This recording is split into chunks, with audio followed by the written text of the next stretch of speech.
Hello, hello. Very good. How you doing?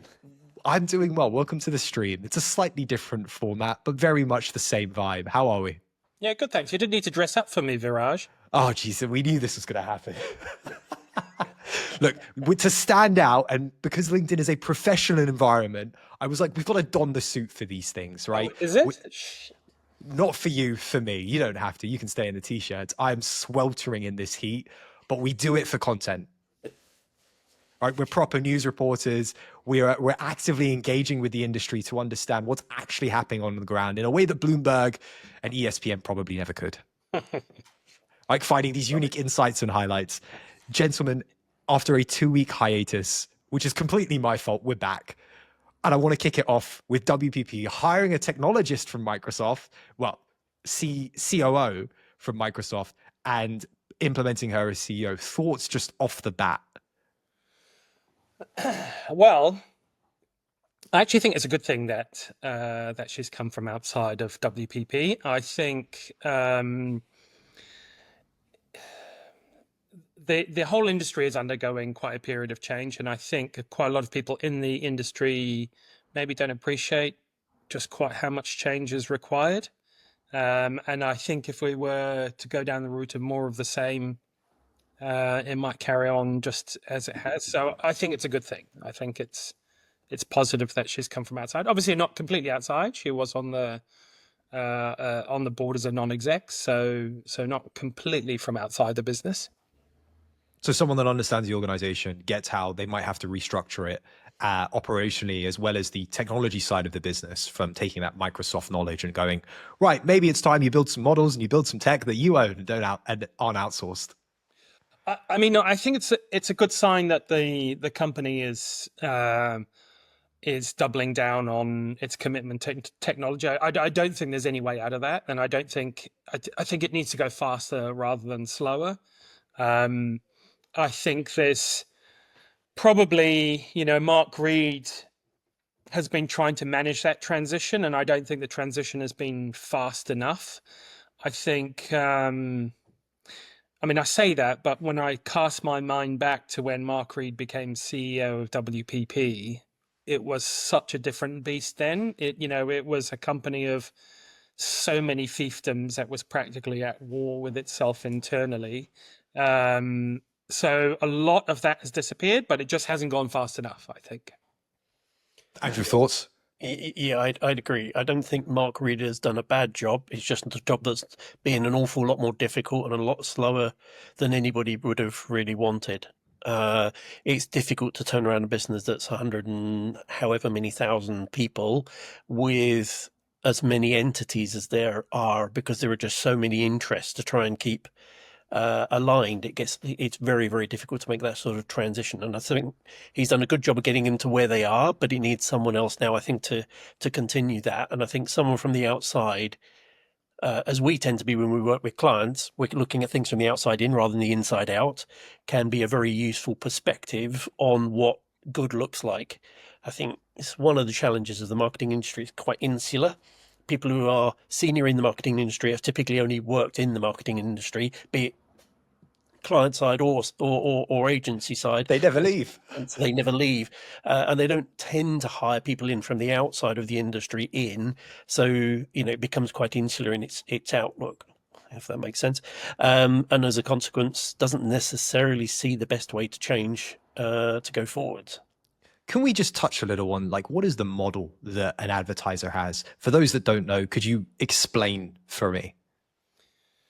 Well, I think the important thing is that in these big groups, there's two parts of the business. There's a media business, and then there's the creative business, and most of them tend to be split down those lines, and have been for years. So I think that's the first thing, is that there are two quite different businesses within WPP. The media businesses, up until recently, have not done too badly. I think they've been under a lot of pressure. I think some of the kind of headline revenue losses, Coca-Cola United States or North America and Mars, I think a lot of those numbers have come out of the media side. So those numbers tend to be quite large. So I think the model is, very much about media relationships and being, plugged into the media platforms and optimizing across platforms. So basically, if you're a brand and you want to reach some customers, first of all, you have to decide who you want to reach. And sometimes from a brand's perspective, you may not know exactly. You might have you might have a bit of an idea, but you may not be able to refine it. And obviously agencies help you to refine exactly where you're going to fish and produce, your media strategy and things like that. But then when you look across the pools that you want to fish in, you've got Facebook, you've got Google, you've got all of the sort of the big tech platforms. Plus, then you've got some kind of old school media, you've got CRM. So there's different places you want to fish, and you want to have a strategy that brings all of those things together. The segmentation's different in all of them. There's no universal segmentation across all channels. Facebook will have its own segmentation that it works to. Google will have its own segmentation that it works to. So part of the job of the media agency is to stitch all of that together and have some sort of cohesive platform, and then to run it and optimize it throughout the entire process, so that the bits that are working you do more of, and the bits that aren't working you do less of, or you adjust what you're saying to improve performance. So that's kind of the media side of the business. The creative side of the business, there's quite a lot, I guess it's kind of talked about as creative, but there's quite a lot in there. There's a lot of customer experience stuff that goes in there as well, which is looking at the whole customer experience life cycle for clients, understanding where that can be improved, trying to align it with the business goals and strategy of the business. There's a lot of technical integration that happens on the creative side. So, there's coming up with great ideas as part of that business, but there's also putting those ideas into action and making them happen. And quite often doing that is quite a technical job. So the parts that Andrew and I used to work in was in the sort of the technical building the technical platforms that enable those ideas to come to life or to be executed. So when people say the creative side of the business, it probably underplays it a little bit. There's quite a lot hidden in there. It genuinely, they are beasts, aren't they, of organizations? It's very weird that the stock was down so low before she came in and they had these profit warnings. And even Martin Sorrell came out and said it like he wasn't sure if that business model was going to survive. Thanks for explaining that for us. In terms of like why it's failed as a model, why has it just existed on time and materials for so long? Oh, well, that one is that's a little bit of a story. I'll try and tell that in as short a way as possible. It wasn't always time and materials, I guess, was the short answer. It used to be that the media and the creative businesses were one and the same. They were joined together. And what used to happen was you did all the kind of creative work and you made your money off the media that clients bought off the back of the creative work. And because you were buying up media in advance, there's quite a big margin to be made between what you paid for it and what you charged your client. So that's where companies made their money, where advertising agencies made their money. But through regulation, through clients asking for different models, a lot of pressure came on to change that model so that there was more transparency in what people were paying for and what margins were being made out of it. And somewhere around the sort of early 80s, the model kind of changed to, okay, well, we've got all these creative people, all these people that are specialists in all this knowledge. We should charge them out like professionals on an hourly rate or on a day rate. And that's the way the model changed. The American Marketing Association, basically, or the American Association of Advertisers, said, this is the model that we should be going for, and that kind of transformed the industry. And I think that has been the model ever since, and that's what everyone is used to. And part of it is that's been going for now, 40 odd years. That model. Within the industry, there are few people that know any different. They don't know any other model, right? And so there is a little bit of kind of groupthink. And I think what started to happen was obviously the internet came along and mixed things up quite a bit. And now real pressure is coming on with AI and automation, where people are saying, well, there's all of these functions and tasks that could be done in an automated way. It doesn't actually require people, but we're kind of locked in this problem of that the people buying the services don't know any other way of paying for them, and the people who are selling them don't know any other way of charging for them. And that needs to be sorted out. It's a very weird pricing dynamic that they find themselves in. We'll wait to see if actually anything comes of that. Andrew, I saw the post on LinkedIn a couple of days ago, as well as Kieron. You're both talking about like optimizing your pricing. Like in relation to that post, what exactly did you mean? So it was really in response to other posts that I've seen recently, particularly from people who are specialists in pricing. And pricing is very. You can become a specialist in pricing. Yeah. This whole discipline. Tell me more. So there are people out there who are all about optimizing the numbers that you're using and using data to optimize numbers against when we say that, is that like a $4.53 versus a $4.99 versus a $5.15, that type of? Yes, and looking at your margins, the distribution of things you sell and how you want them to sell and so on. Same way you look at menus, basically. Yes, and it's kind of related to that. Go on, Kieron. No, I was also going to say, and in some industries where they're regulated, you have to be super, super sharp on pricing, because if you make a mistake, it can change the entire industry. So, for example, if you're a incumbent telecoms provider, where you're required to sell things for reasonable prices and margins to competitors and what have you, if you make a mistake on that, it could cost you billions. So it's super important. But really what I was trying to draw out there is that numbers alone aren't the end of the story. Mm-hmm. You really need to create a narrative around the numbers that means the number has some meaning to it. So if we use the example of when Kieron and I were at Cognified within the sort of WPP space, we were renowned for being the most expensive by rate card of any provider putting in Adobe Experience Manager in the day.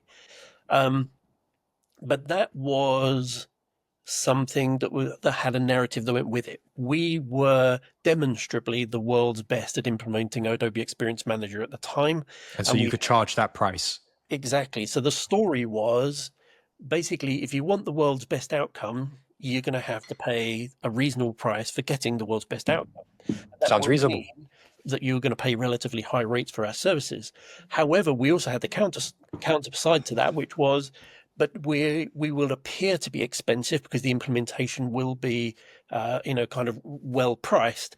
But in terms of return on investment, you will save money because you will not waste money building the wrong thing for the outcome you're trying to achieve. So we will deliver you the best outcome for the right price, but it will not look like the cheapest option. So we're always keen to make sure that there's a story that goes with every price to make it justifiable. And the second kind of part of that is the positioning. So we were always trying to position the business as being the world's best at something, which meant the best rate could come along with it. So that positioning part is kind of important. So it's kind of working out that sort of making sure people understood that people who just specialize on the pricing side will be very good, but if you've not positioned your services appropriately, then that's going to be a bit difficult to justify a higher price or premium compared to other options. I think we also did some quite in-depth qualitative research with our clients to understand what it is that they felt they were buying when they worked with us. Oh, interesting. And the short answer was they were buying not getting fired. Is what they were buying. Those digital transformation projects used to have a very high failure rate, and we were working with very large clients who were spending a lot of money, and where there was a risk of failure, the downside risk was large, sufficiently large that if it went wrong, people would get fired, and important people would get fired. So we understood the importance of doing it properly, and we had a methodology that delivered very good outcomes for clients and very reliable outcomes. And that's what clients bought into. They bought into our ways of working, our expertise, the bespoke tools that we'd built to make sure that the result you got was good, and therefore your chance of failure was low. And really what came back from the research that we did with clients was what a good chunk of the premium they were paying was for it not to have to be done twice. Mm-hmm. Yeah, so there's a well-known psychological pricing piece around being reassuringly expensive, and basically that was part of what we were selling to people, is that we knew what we were doing, and paying that higher premium was worth the extra money, which is, as you were alluding to, is very true in the restaurant industry, right? The more you tend to pay for your food when you go to a restaurant, the higher the likelihood you will get a good meal, whereas the lower the price, the more chance you're taking that you're going to have a less than average. Oh, I don't know. I'd debate that with you, actually, having done all of that. I think it depends on your definition of good meal, right? Well, if you look, well, yes, and I think it's important to separate, if we're going to get into definitions, quality from consistency. I would separate out as two different dimensions you might also want to pick out there. McDonald's is high on consistency. I find it difficult to say it was high on quality, which is usually the term they try to attribute to their food. Why are they able to try and do that and associate quality with their food, even though they're just very consistent in making it? Because people don't want to hear about consistency, they want to hear about quality. They want to buy quality over consistency. No, they perceive quality in a way which is positive. Consistency as a word doesn't have a particularly emotional attachment to it. Quality has an emotional attachment. You want something that's quality. You don't naturally go out and buy something just because it's consistent. Well, I'll use an example where I'm just going to try and sort of disrupt that argument.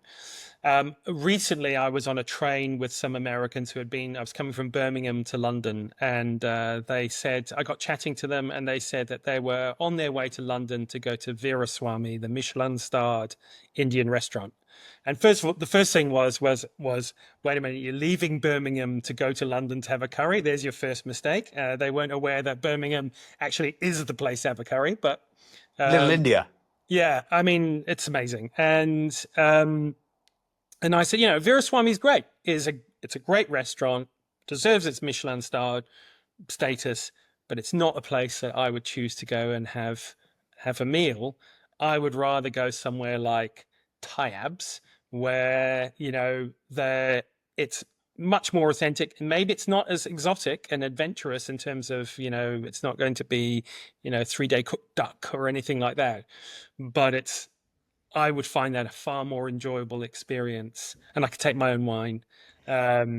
So that's what I mean by your definition of a good meal. So there's the thing, right? So now we've introduced another angle to it, which is there's the product, and then there's the experience in which you receive that product, which is another thing I think restaurants are absolutely superb at, is what you're buying. Yes. So often what you're buying, and when you're going through your restaurant selection, food is part of it, but also the experience and the event itself is part of the selection criteria, right? So you don't, if you're going to have a stag party, you don't tend to go to high-end restaurants. Not really their thing, and they'll shy away from you a bit. And also, probably not the sort of place you want to go and have a stag party at in the first place. Whereas if you've got a children's party, you'd select somewhere completely different again. If you're having an intimate dinner for two, that's another thing. So they package up not just the food, but also the customer experience you're going to have when you go there, so that the event and the food are neatly sort of blended together into one thing with a price attached to it that's appropriate to those two things coming together.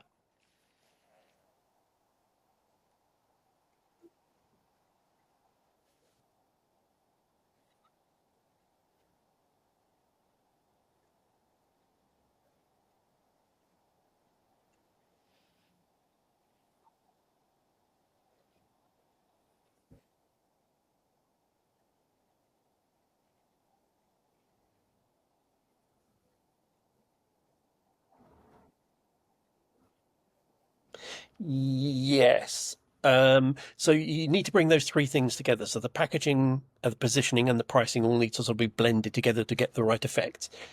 You should always have a desired outcome in mind for what you want to sell to customers. There should be like the primary thing you want to sell them is X. You might have other things you sell that encourage the customer to go towards that desired outcome. But you should always have like what I would describe, we often talk about customer journeys and how a customer goes through the opportunity life cycle and how you best serve them in that way.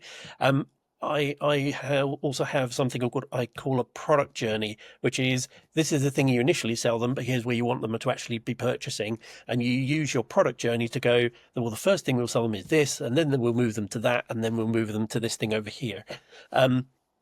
That requires a proactive sales methodology to go alongside it, because you've got to proactively move the customer from product to product to product, or service to service to service. But yeah, definitely having that sort of map laid out so you can clearly see what you have sold to a customer, what you haven't sold, and what you should be selling next is a really helpful tool in understanding how sticky your customers are, how much further revenue opportunity there might be with a client, and so on. Or even measuring, identifying where you've got gaps in your portfolio, right? And as you can watch that journey over time and see where customers are hopping off, or where else they go to, and identify where maybe there's a gap, either functionality gap or a pricing gap. Sometimes it's about removing stuff to get to the right price point, not just continually adding new features.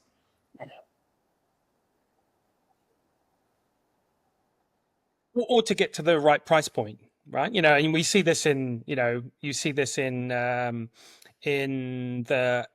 liquor trade, for example, excise tax, quite significant proportion. So they'll reformulate a beer or something to be a lower percentage so that they reduce the excise component to hit a lower price point. Yep.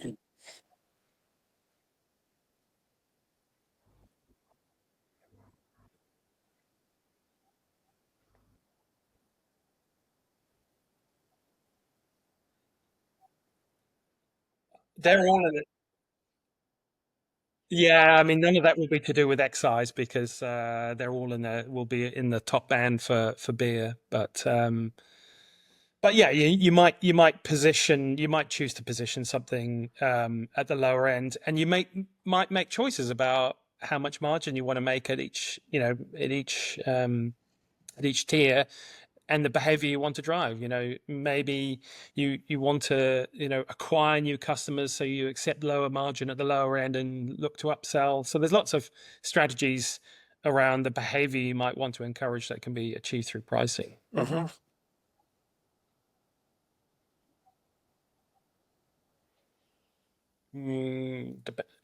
was going to say no, but it really depends. Yeah, I mean, those two pricing models are probably coming together, which is coming back to our early conversation about the new CEO coming into WPP. I think that's probably a lot of the thinking she's going to bring in is how do you price for services according to outputs and outcomes, as opposed to the input effort that was used to create that capability. I would suggest starting with understanding what difference you make to a client's business. And the closer you can get to that thinking, the easier it is to align your commercial model around making a difference. Yeah, the closer you can align to value, what value the client is getting out of it, the better. And right now, charging for people's time, the inputs, is very, very abstracted from the outcomes.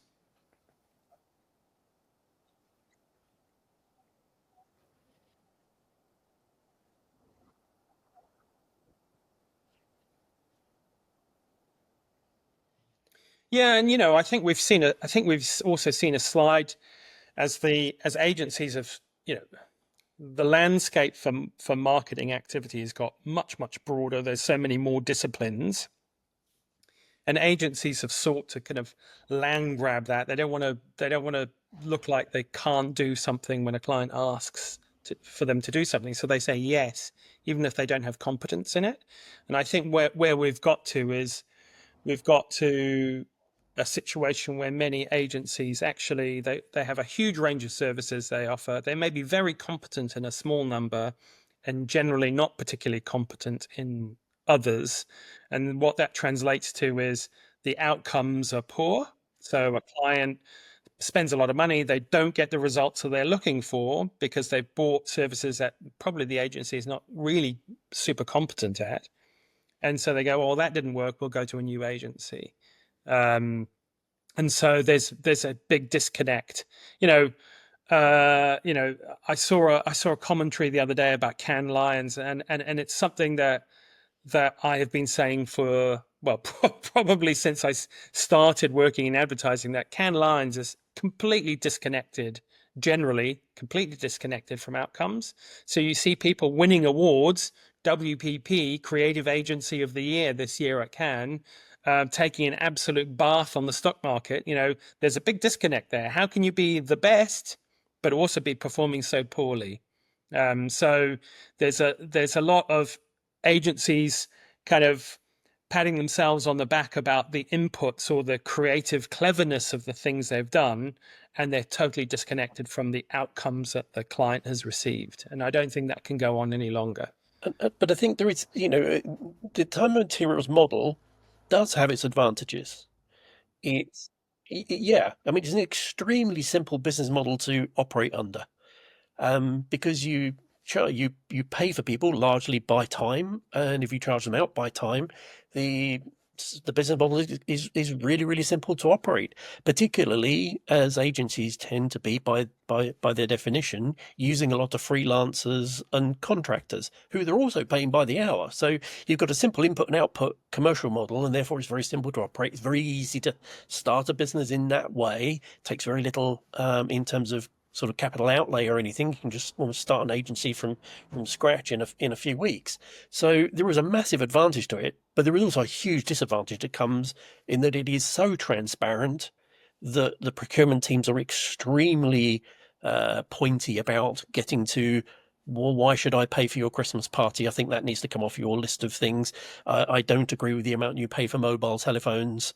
I'm not paying for that. That's out of market boundaries. And they will just unpick until they kind of treat you almost like a recruitment consultancy in the end.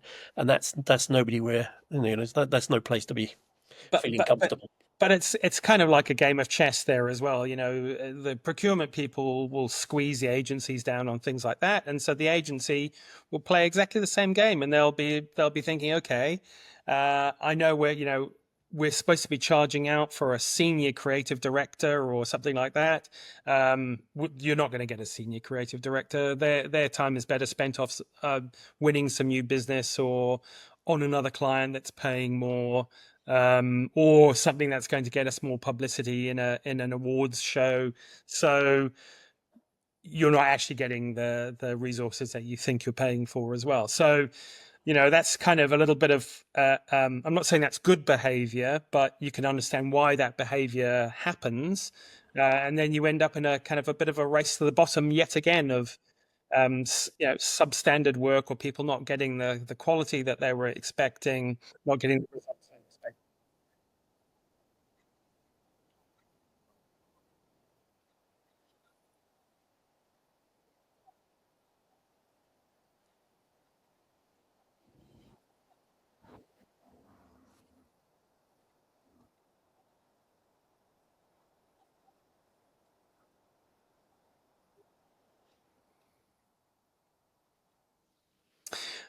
I think for some things it's very easy, well,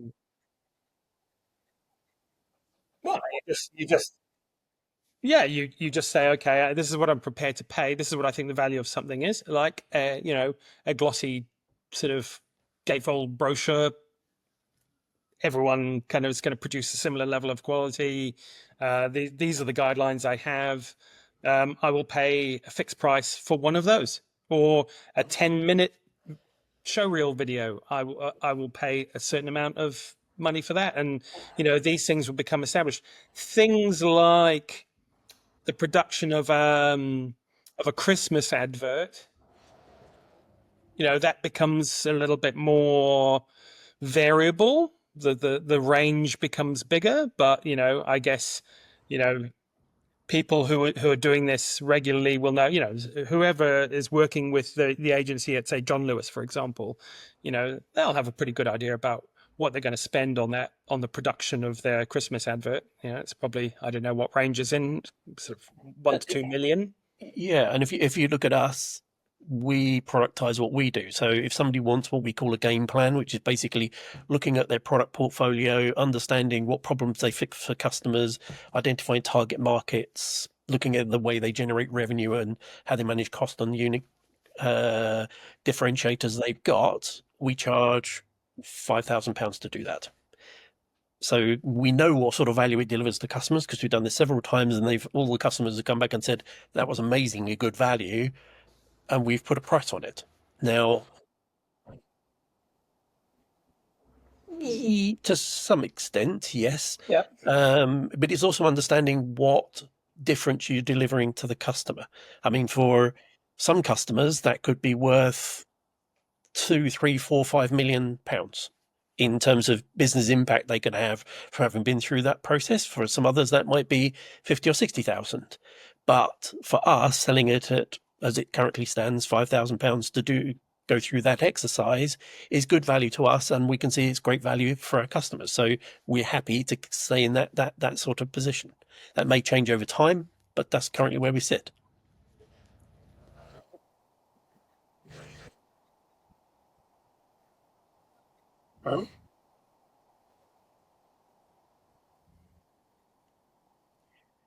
Yeah, if we simplify it down, one of the primary challenges that most people have, as we were talking about earlier about inside and outside, is they're doing something and they can see what they believe are the most amazing parts of whatever it is that they do. So let's use the baby analogy.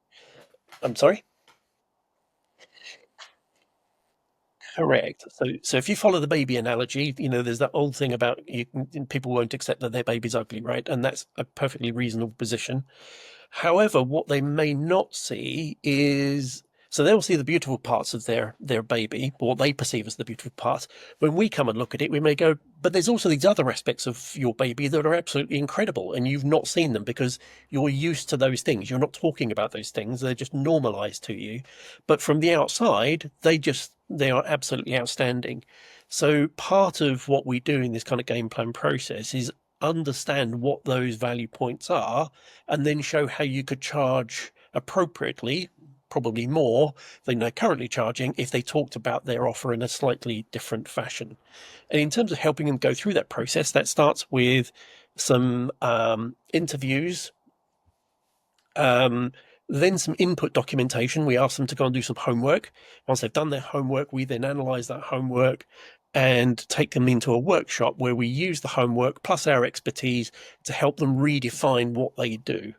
And then, having been through that process, we'll then write it up for them and tell them, using our expertise and our knowledge of the wider industries, this is probably the most appropriate way to take your capabilities to market, and this is the way to describe them.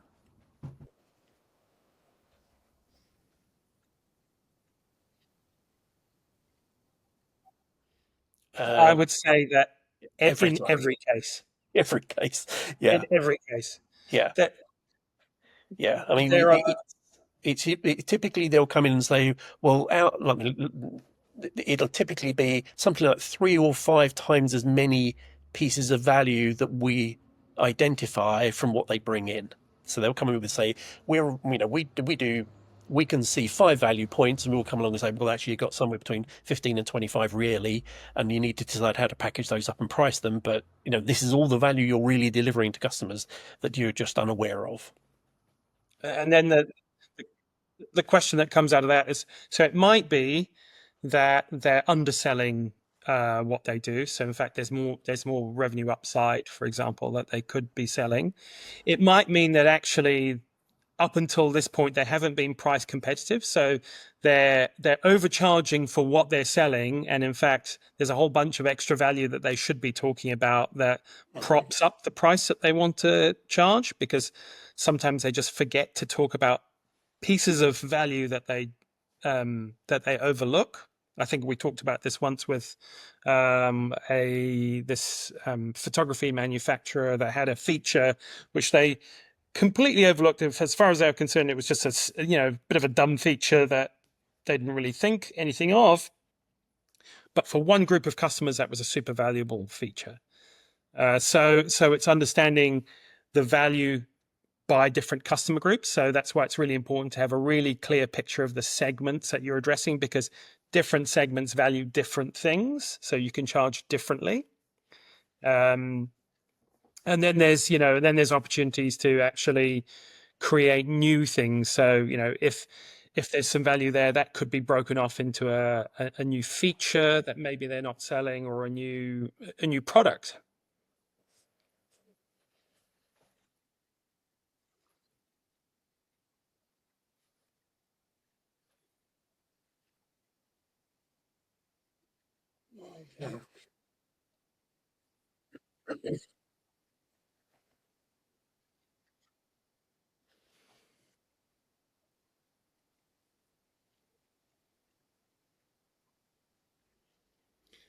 I think there's a bit of an art and a science to that. Obviously, most people have competitors out there, and competitors will have some sort of offering that you can compare to, or maybe there are competitors that cover a certain aspect of what they do. So you'd look at, okay, what value is that competitor offering where it overlaps with your service offer.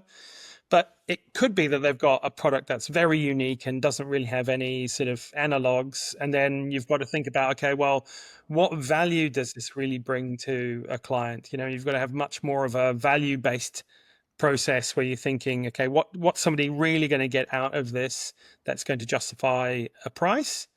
And there is a little bit of testing the water and guesswork as well. But it's also about creating the right perception of things. So there are many examples where you can alter the pricing of something just by changing the perception of it. So there's the kind of small, medium, large type thing where you can alter the perception of where you want someone to buy just by shuffling the pricing around and get them to buy what you want them to buy, as opposed to the other things they have potentially available. So I think that's also part of it, is if you can alter someone's perception of what you're delivering, then you can change the way they want to buy it. So I'll use an example from a while back, and it comes back to that time materials type thing, actually. So when I first started at one of the businesses that Kieron and I worked at, I was asked to look at their managed services portfolios, or look at an IT managed service type thing. And the way that was charged was on a time materials basis. And that generated around about somewhere between 62 and 65% gross margin doing it on time materials basis. The advantage to that model was that the customer paid for exactly what they consumed. So there was some advantage to that. And there was very little risk in it, because customers pay for exactly what they used. The disadvantage was customers didn't really understand what they were getting, because they were paying for time materials of people to do stuff that wasn't particularly well defined. And as a consequence, they couldn't really connect the price they were paying with the people doing the work and the value that was being received. And that created quite a lot of friction. So we went through a bit of a process of unpicking what was being done on a daily basis with each one of these clients, and then building that into a service portfolio that the customers could more easily see the value in. And that had a number of different effects, which are somewhat surprising, because the actual work that was being carried out was exactly the same. It was just the customer's perception of it that was altered. So we altered the commercial models. We re-described that one service as 3 different things. And the consequence of doing that meant that the same customers bought more of it, of each one of those things. We acquired more customers because it was easier to persuade them of what we were doing, what the value of it was.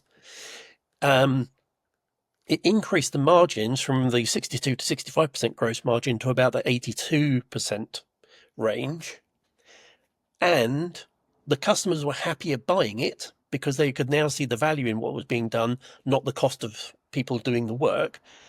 And we ended up with happier employees because there was less complaining from customers about why it was a senior person was working on that instead of a junior one, and why did it take 3 hours rather than 2 hours, and so on. So you can actually manipulate, or not manipulate is the wrong word, you can reposition what you're doing, do exactly the same stuff, charge people more for it, and they'll be happier buying it.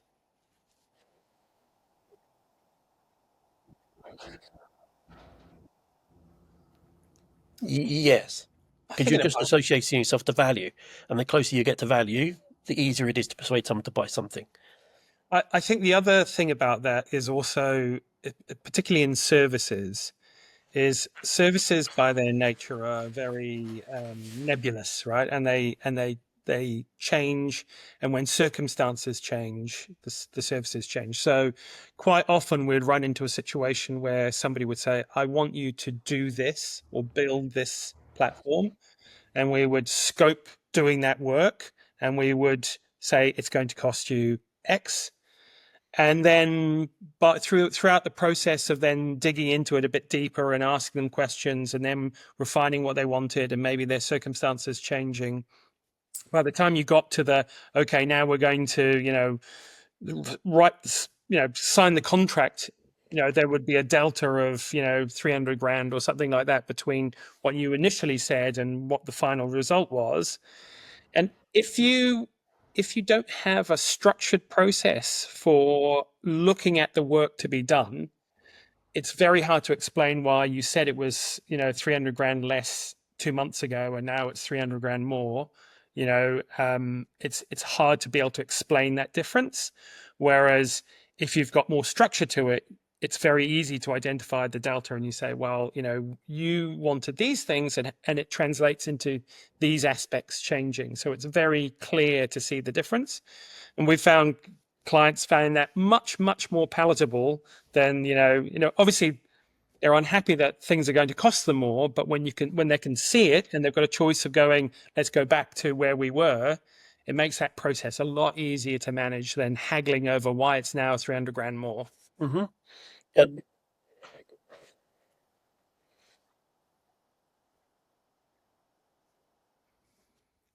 Well, because the universe exists in a state of entropy, for one thing, so nothing stays the same. There are, requirements change. You've got inflation. I mean, there are so many things that. I was just going to say on the pricing side of things, I think in project terms, it's largely because scope creep is just a natural behavior. Over time, if you said to someone, unknowns, if you just say to someone, if you just stop them and say, kind of, what would you like? They're going to come up with something. Give them some more time, they'll come up with some more things they'll want to go with that thing they've just asked for. It's just natural behavior that we aren't very good at answering questions wholly and completely in one sitting. We tend to go away, think about them a bit, and then go, oh, actually, it'd be really good if it could. And then another requirement pops up. And like I say, the universe exists in a world of entropy, and therefore the longer the time span goes on, the more likely it is that things are going to change and that you need to adapt to that change in some way. Yep. I guess we've all got to figure out how to adapt to change. Gents, this has been an absolute pleasure. As always, I will see you soon. Thank you for spending the time. I always enjoy these segments. I didn't even have a rant. Oh, we'll have to get that in for next week. Thanks, guys. Cheers. Take care.